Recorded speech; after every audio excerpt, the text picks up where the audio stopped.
We are now joined by Congressman Steve Womack. He represents the 3rd District of Arkansas. Always good to be visiting with him. Congressman, thank you so much for joining us from Washington, D.C. Roby, it's always great to be with you. It's my honor. I want to talk first a little bit about something sad that happened in the past week, but also very enlightening. That is the passing of Pat Walker, one of the state's greatest philanthropists that we've ever known.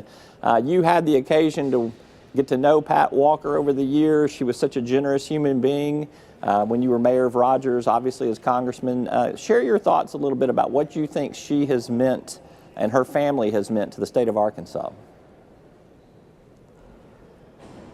Grace and elegance and generosity.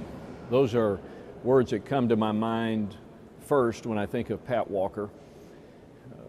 You know, Roby, her fingerprints are on so many great things that happened in Northwest Arkansas. Here's a family that enjoyed a lot of success when Mr. Walker was employed by Walmart, had an opportunity to gather a lot of resources, and then this family turned those resources back over in the community to help so many people. Thousands and thousands and thousands of people, touching lives in churches, in education, in medicine. The philanthropy of the Walkers was as good as it gets. And so many people have been helped down through the years through their generosity. So when I saw the passing of Pat Walker, it just reminded me that we're only here for a while. And I tell you, she made a difference in so many people's lives that it is truly a celebration of her life. And so today I'll go on the floor of the U.S. House and I will pay tribute to Pat Walker for the many things that she did. But as I said, just a graceful and elegant person, somebody that made a true difference in Northwest Arkansas. Certainly a great legacy and an imprint all over Arkansas too. She obviously contributed, she and her husband, a lot down in Little Rock at UAMS. Let's shift to Congress and what is going on. You guys are back in session after what feels like one of my children's summer vacations. You guys were out for so long. Maybe there's an analogy there, I don't know. But what do you realistically see being accomplished in the rest of this session, or at least before Election Day?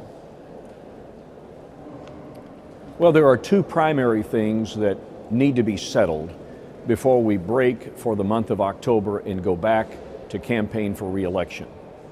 Number one is we have to have a funding bill that provides for the resources to keep our government operational when the new fiscal year begins on October 1st. That's the new fiscal year.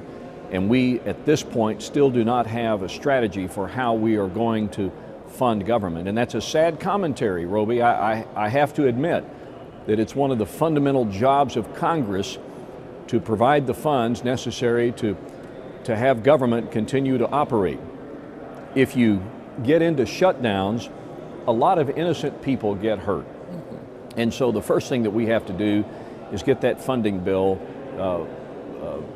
finished. Now, that's probably going to be done in stages. My guess is that Speaker Ryan, our leadership, will work carefully to craft a continuing resolution. This is a funding mechanism based on last year that would continue in effect on October 1st and perhaps get us through the election, maybe even through the end of the calendar year, and punt the remainder of the funding of government on the discretionary side to the next Congress. So it's either going to be through the election or perhaps even into the next calendar year. Let me interrupt you that's just a second. Still to be determined.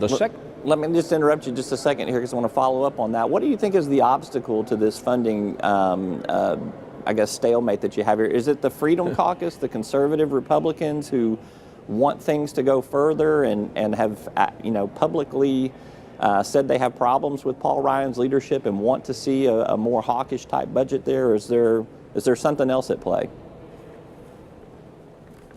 No, I think right now it's, you have to, the answer to your question, Roby, is based on what's happened before. Where we are today, it's just a matter of strategy. Do you want to fund government through the election? In other words, do you want the present Senate in the hands of Republicans to have a big say in how we fund government through the end of the fiscal year, which goes all the way through next September?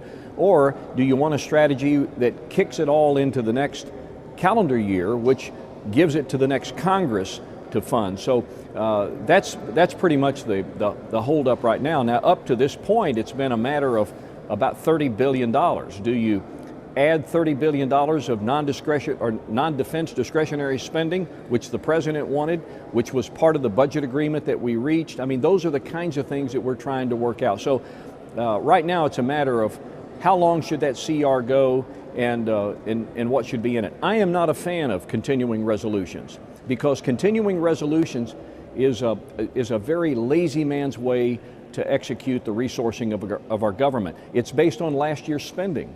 And there's a lot of things the Appropriations Committee has done, a lot of policy writers that have been put into our appropriations bills that we would like to have. Well, you lose those when you go to a continuing resolution. So the real question right now is, what are you willing to take? At what level are you willing to do it? And for how long should you do it? And that's the big divide we have right now. I interrupted you a little bit earlier there. You said there was a second thing Congress needed to accomplish. I'll let you finish that thought. And, well, it's Zika.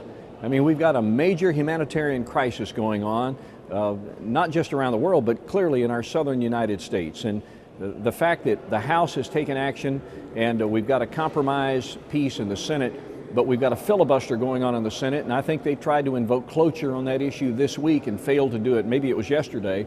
But look, we can't leave town and not have addressed the emerging crisis of Zika in this country.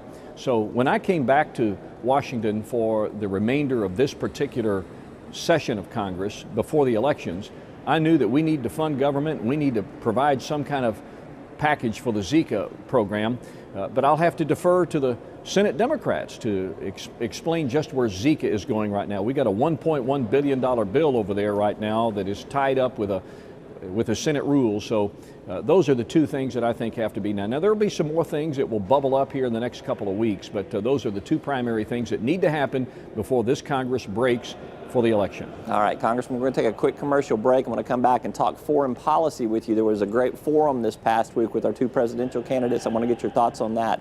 We're back with more with Congressman Steve Womack right after this word from our sponsors. And welcome back to Talk Business and Politics. We are joined by Congressman Steve Womack. He represents the 3rd District in Northwest Arkansas, primarily up there.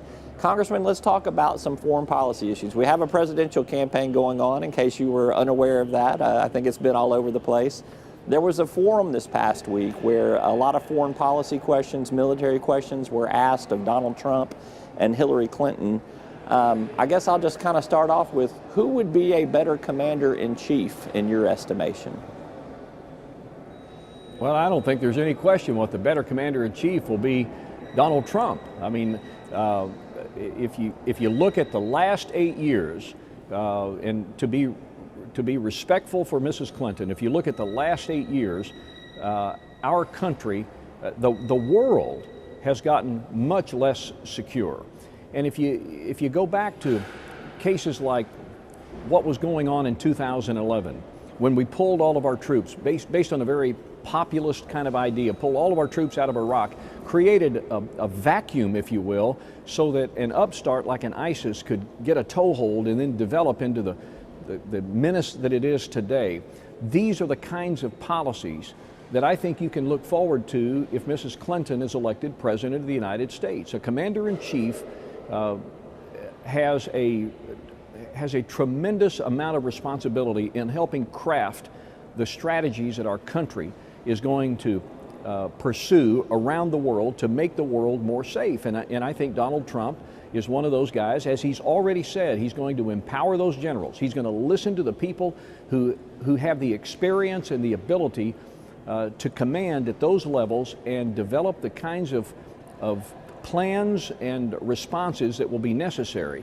And what I like about Mr. Trump's approach right now is one of the first things out of the box is he's going to ask these generals to develop a plan for how we rid this world of ISIS.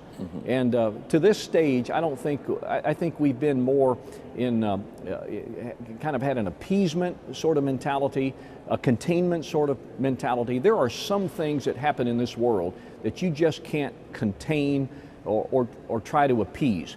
You have to eliminate them. And I think Mr. Trump is a very matter-of-fact presidential candidate and somebody that will empower those generals, the people with the best experience and knowledge to be able to deal with these kinds of issues, and I think he'll empower them to do just that. So I'm very comfortable with a Trump-Pence ticket as it concerns national security. Well, let me ask you a little bit about what Donald Trump said in that forum on Wednesday night. He said that the generals have been reduced to rubble. That was a direct quote. He said he would replace generals that are there now. He really didn't outline any details of a plan to rid the world of ISIS other than to say he wants to do it, but he kind of said, I'm going to keep those plans a secret right now. Does that not give you some pause for concern, those statements that he may not know or have a game plan of what he wants to do? I think Mr. Trump has said many times that he's not going to telegraph what he's going to do to our adversaries. Just not going to do it. And time again, this president, and I think we can assume that another 4 years of a similar presidency, will continue to do the same things that have proven failures over time.